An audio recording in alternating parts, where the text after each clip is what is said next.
o pet, é o pet, é o pet, é o pet, é o pet, é o pet, é o pet, é o pet, é o pet, é o pet, é o pet, é o pet, é o pet, é o pet. E aí, turma, tudo bem com vocês? Aqui é o professor Rafael Alves para mais um vídeo do nosso canal. Plano de Estudo Doutorado Sociologia. Desde já, peço que vocês se inscrevam no canal, marquem as notificações, dê seu like ou dislike e comente. Terceiro ano, Ensino Médio, volume 3, semana 3. A urbanização e a segregação socioespacial no Brasil.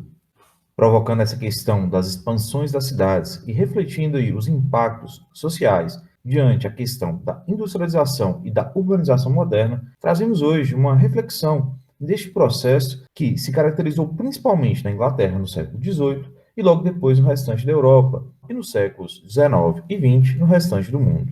Os efeitos da Revolução Industrial diante desse processo da urbanização moderna e da industrialização trazem grandes impactos sobre as populações atuais, apresentando padrões parecidos daquela época. Como reflexão aqui no nosso tema, a gente traz a questão do próprio proletariado, essa palavra que vem do prole, ou seja, uma reprodução humana, é utilizado e conceituado por Karl Marx usando o termo para se referir à classe trabalhadora, que se formou com o surgimento do sistema de fábricas. Falar desse processo é observar aqui diante um funcionamento que gerasse lucro para os capitais, que era necessário um imenso número de trabalhadores. E nesse processo, essa classe trabalhadora foi se reproduzindo, gerando aqui a prole, para ocupar os postos de trabalho cada vez mais crescentes diante a questão daquele período da Revolução Industrial e também uma situação cada vez mais precarizada daquela época. Então aqui, no início da Revolução Industrial, nós vamos observar as péssimas condições de trabalhadores que eram responsáveis pela baixa expectativa de vida, colocando aqui essa reprodução da classe trabalhadora, da força de trabalho, que era indispensável. Mas aqui vocês podem se provocar e refletir que, e se não houvesse essas fábricas, né, diante a mudança e a transformação que houve na Revolução Industrial, que houve com as revoluções modernas, onde estariam esses trabalhadores, né? Onde vieram esses trabalhadores? E por que, inclusive, saíram de onde estavam para trabalhar nessas condições? A gente vai observar aqui a questão que se deu também nos outros contextos, né, de expansão da Revolução Industrial, como no caso aqui do Brasil, refletindo o meio rural, que era, aqui em questão, a maior concentração das pessoas estavam nessa condição, né, de trabalho rural, da questão de produtos para sua autossobrevivência. Então, antes das fábricas aqui, nós íamos ver esses trabalhadores camponeses que estavam numa situação marcada por vários problemas aí, inclusive com própria decadência do feudalismo. E nesse processo, eles trabalhavam, né, para esses grandes proprietários de terras e para si mesmo, em suas terras comunais, compartilhando aqui pelas comunidades. E aqui nesse processo todo, a gente traz o século XVIII, principalmente ali, né, nessa decadência ainda maior, esse avanço da industrialização. E com isso, traz aqui uma ocorrência, né, de um processo de expropriação dessas terras comunais. Essa capitalização e modernização da agricultura mais lucrativa para grandes proprietários rurais fez com que esses trabalhadores aqui tivessem uma situação de serem expulsos da terra. E esses proprietários, inclusive, apoderassem gradativamente pelas leis e pelas armas das terras dos camponeses. Então aqui nós temos uma provocação do que a gente chama de fenômeno do êxodo rural, onde milhares de famílias, né, são expulsas de suas terras ancestrais, vagando aqui em busca de trabalho. E nesse processo surgem aí as fábricas. Os grandes centros industriais têm um processo aí de expansão e crescimento, onde tem aí a questão da grande mão de obra disponível desses camponeses. Assim, tem uma aceleração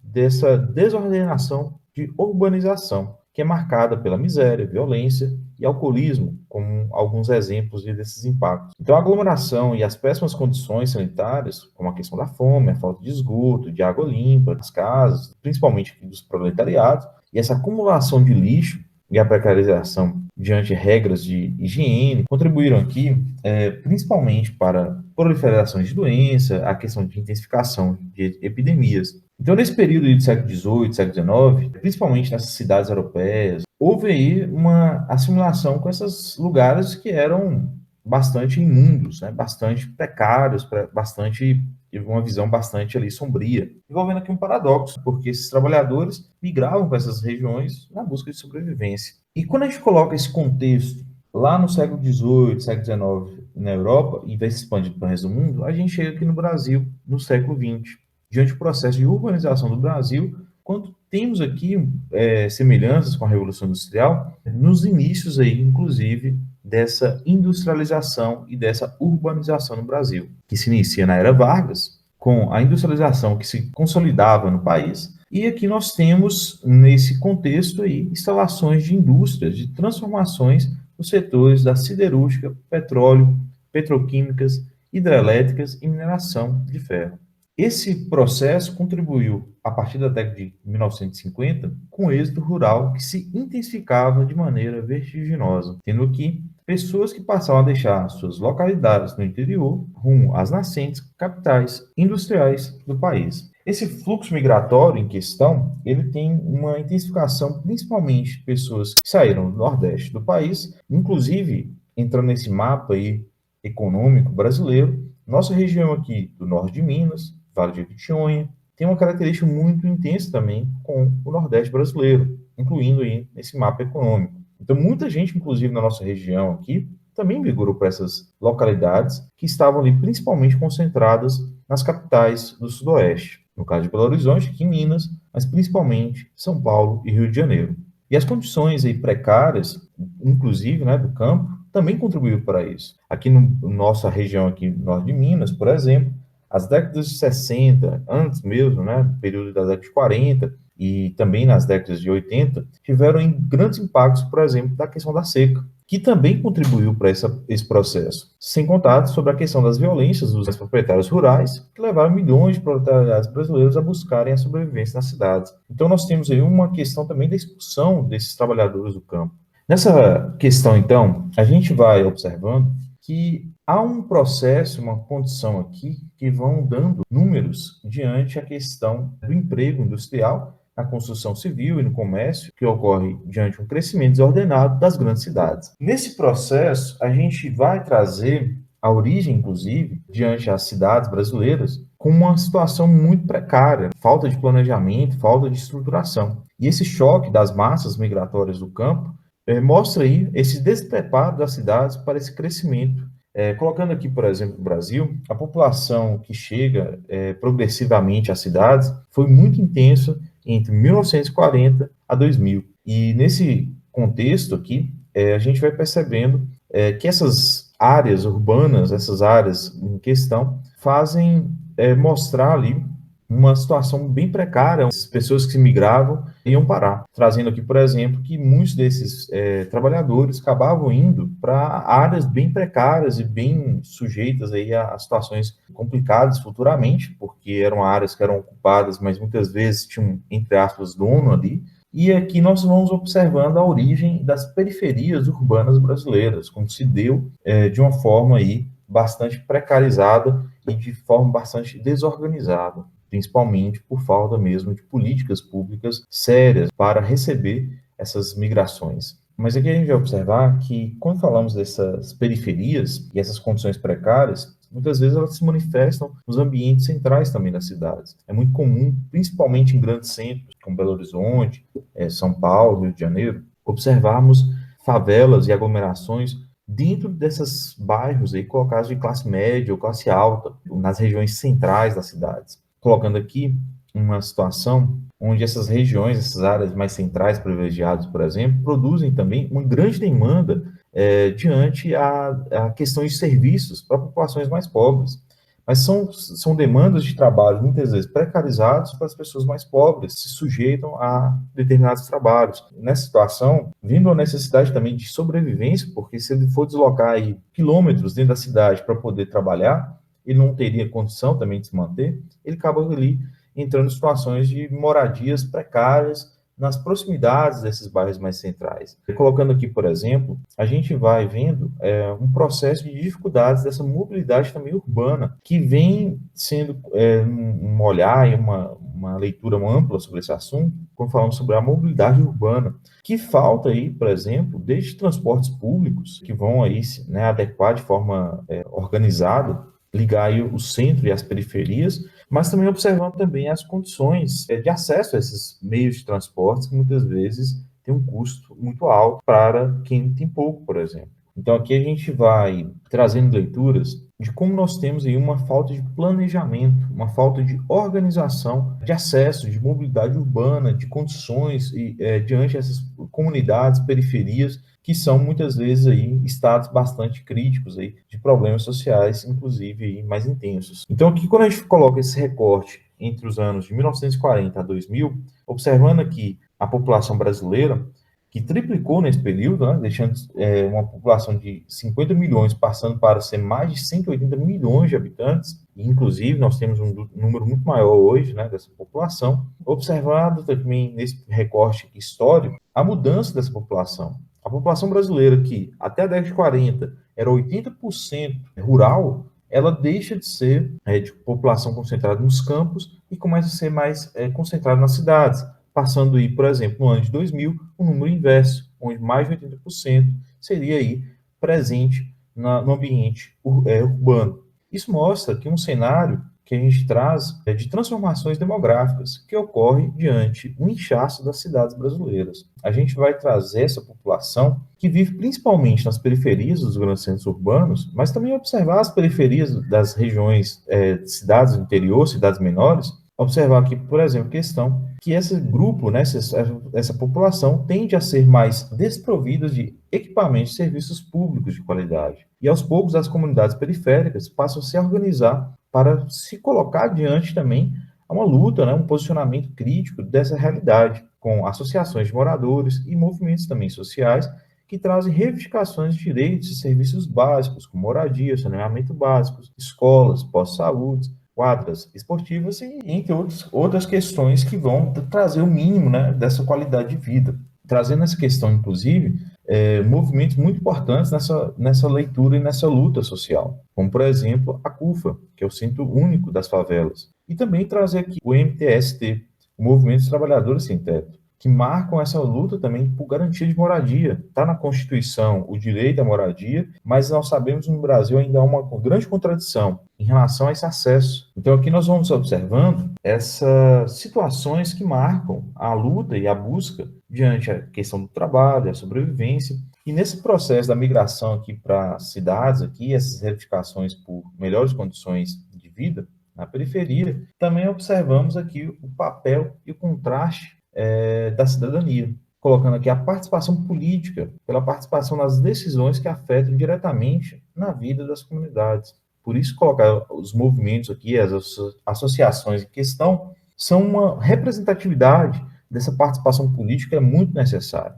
E aqui a gente vai trazendo nas nossas leituras, inclusive aí na própria imagem, é uma provocativa aí na imagem na tela, diante as desigualdades observadas no território urbano. Coloca nessa observação desde as moradias, os acessos a equipamentos públicos, os meios de transporte, em questão, por exemplo, revelando aqui características que marcam a nossa sociedade, que marcam, inclusive, essa segregação socioespacial urbana. Falar de segregação socioespacial ocorre quando há uma separação, um isolamento e uma concentração de determinados grupos sociais em regiões determinadas da cidade. E nessa condição, a gente vai observar que há uma contradição, né, e uma leitura crítica aí, diante a sociedade capitalista, que aqui no Brasil são as classes populares que tendem a ocupar as regiões mais afastadas e desatendidas pelo poder público. E diante disso aqui, nós trazemos essa distância física dos centros, que significa também uma distância social, que aprofunda as desigualdades sociais entre as pessoas na medida em que a oportunidade ou as oportunidades de trabalho, lazer, educação, por exemplo, se tornam menos acessíveis e menos próximas dos que mais necessitam delas. É observar aqui que essa segregação espacial também reduz contato com a diferença e a diversidade. É pensar aqui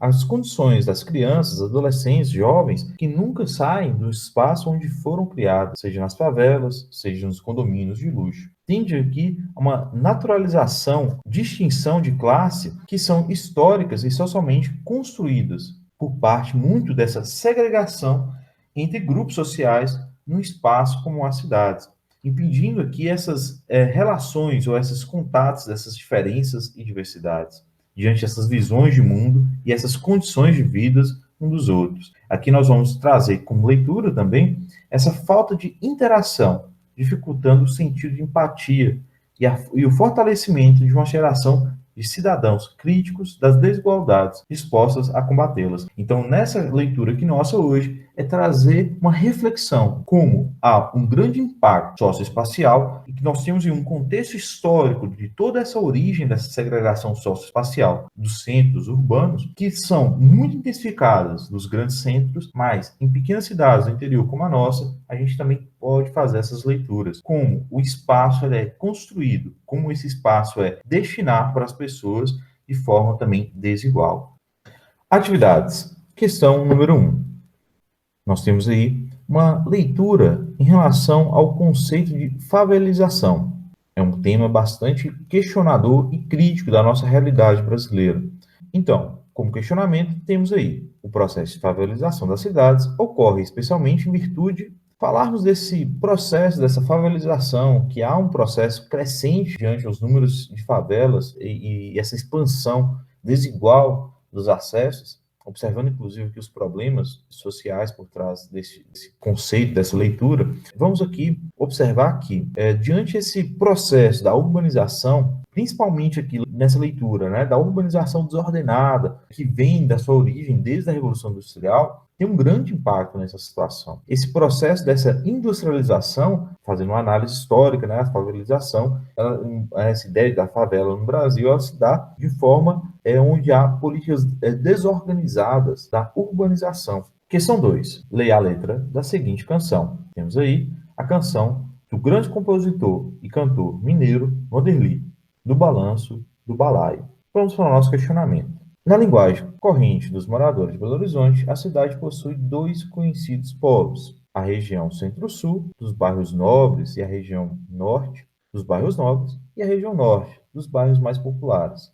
Na canção acima, é possível identificar os seguintes aspectos problemáticos da realidade urbana moderna. Então, aqui é uma reflexão crítica da realidade de Belo Horizonte, entendendo aqui, inclusive, essa questão dessas segregações espaciais que nós já observamos, que nós já provocamos aqui. Então, nessa proposta, a gente vai aqui refletir essas problemáticas diante dessa segregação socioespacial. No caso aqui de Belo Horizonte, é uma reflexão, um recorte para a gente analisar em questão. E, como mencionado, né, é trazer essa leitura crítica dessa segregação espacial. E, inclusive, trazendo como leitura a questão que envolve a mobilidade urbana, né, no processo de deslocar de uma região para outra, que marca também esses excessos de estímulos, né, diante uma precarização de um grupo ou de um determinado grupo na sociedade. Questão 3. Unicamp 2015. Paisagem de uma metrópole brasileira. Nós temos uma imagem bastante clássica, uma imagem bastante provocativa nessa leitura das segregações socioespaciais. Essa imagem, né, que nos chama a atenção aí, trazendo um condomínio de luxo, separado aí, uma visão bem impactante com a comunidade, inclusive, dois bairros muito famosos, né, de São Paulo, que é o Morumbi e a comunidade de Paraisópolis já mencionada. Considerando a imagem, assinar a alternativa correta.